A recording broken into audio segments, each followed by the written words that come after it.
എസ്ഡിപിഐയുടെ കോൺഗ്രസ് അനുഭാവ നടപടിയിൽ രൂക്ഷ വിമർശനവുമായി ബിജെപി നിർവാഹക സമിതി അംഗം പി കെ കൃഷ്ണദാസ്. സഖ്യത്തിന് പിന്നിൽ മലയാളിയായ ദേശീയ നേതാവെന്നും രാഹുലിന്റെ അറിവോടെ ചർച്ചകൾ നടന്നുവെന്നും പി കെ കൃഷ്ണദാസ് വ്യക്തമാക്കി. കോൺഗ്രസിലെ മതേതര മനസ്സുകൾക്ക് വേദനയുണ്ടാക്കുന്ന നടപടിയാണിതെന്നും പി കെ വിമർശിച്ചു. ആഗോള തീവ്രവാദ സംഘടനയായ പോപ്പുലർ ഫ്രണ്ടിന്റെ ആശയം പേറുന്ന എസ്ഡിപിഐയുടെ പിന്തുണ സ്വീകരിക്കുന്നതിലൂടെ കോൺഗ്രസിന്റെ മതേതര സ്വഭാവം നഷ്ടമായി എന്നാണ് പി കെ കൃഷ്ണദാസിന്റെ വിമർശനം. വിഷയത്തിൽ പ്രതിപക്ഷ നേതാവായ വി.ഡി. സതീശനോ എം.എം. ഹസനോ ഇത് നിഷേധിക്കുവാൻ തയ്യാറായില്ലെന്നും പി കെ കൃഷ്ണദാസ് വിമർശിച്ചു.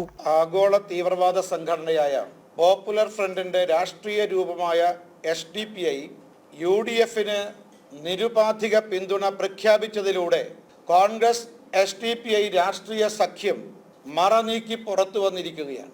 രാജ്യത്തിന്റെ ചരിത്രത്തിൽ ഒരു രാഷ്ട്രീയ പാർട്ടി മതഭീകര സംഘടനയുമായിട്ട് പരസ്യമായ രാഷ്ട്രീയ സഖ്യം ഉണ്ടാക്കിയ ചരിത്രമില്ല.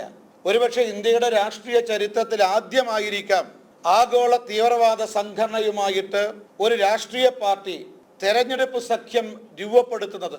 കോൺഗ്രസിന്റെ രാഷ്ട്രീയമായ അധപ്പതനത്തിന്റെ വ്യക്തമായ ഉദാഹരണമാണ് എസ്ഡിപിഐയുമായുള്ള കോൺഗ്രസിന്റെ രാഷ്ട്രീയ സഖ്യം. കോൺഗ്രസ് എസ്ഡിപിഐയുമായി ഉണ്ടാക്കിയ രാഷ്ട്രീയ സഖ്യം ഭാരതത്തിന്റെ ഐക്യത്തിനും അഖണ്ഡതയ്ക്കും ഗുരുതരമായ വെല്ലുവിളിയാണ് ഉയർത്തുന്നത് എന്ന് ബിജെപി ആരോപണം ഉന്നയിക്കുകയാണ്. എസ്ഡിപിഐയുടെ പിന്തുണയ്ക്ക് പിന്നിൽ മലയാളിയായ ഒരു ദേശീയ നേതാവാണെന്നും രാഹുലിന്റെ അറിവോടെയാണ് കാര്യങ്ങൾ നടന്നതെന്നും പി കെ കൃഷ്ണദാസ് ചൂണ്ടിക്കാട്ടി. ദേശവിരുദ്ധ സംഘടനയുമായുള്ള സഖ്യത്തെക്കുറിച്ച് തിരുവനന്തപുരം സ്ഥാനാർത്ഥി ശശി തരൂർ ഇതുവരെ പ്രതികരിക്കാൻ തയ്യാറായില്ലെന്നും അദ്ദേഹം കുറ്റപ്പെടുത്തി. ഇന്ത്യയിലെ പല സംസ്ഥാനങ്ങളിലും ഇത്തരം തീവ്രവാദ സംഘടനകളുമായി കോൺഗ്രസ് രാഷ്ട്രീയ സഖ്യം ഉണ്ടാക്കിയിട്ടുണ്ട്. ഇപ്പൊ രാജ്യത്താകമാനം കോൺഗ്രസ് ഉണ്ടാക്കിയ മതതീവ്രവാദികളുമായി ഉണ്ടാക്കിയ രാഷ്ട്രീയ സഖ്യത്തിന്റെ ഭാഗമാണ് ഇപ്പോൾ എസ്ഡിപിഐയുമായിട്ട് കേരളത്തിൽ നിലവിൽ വന്നിട്ടുള്ള ഈ രാഷ്ട്രീയ സഖ്യം.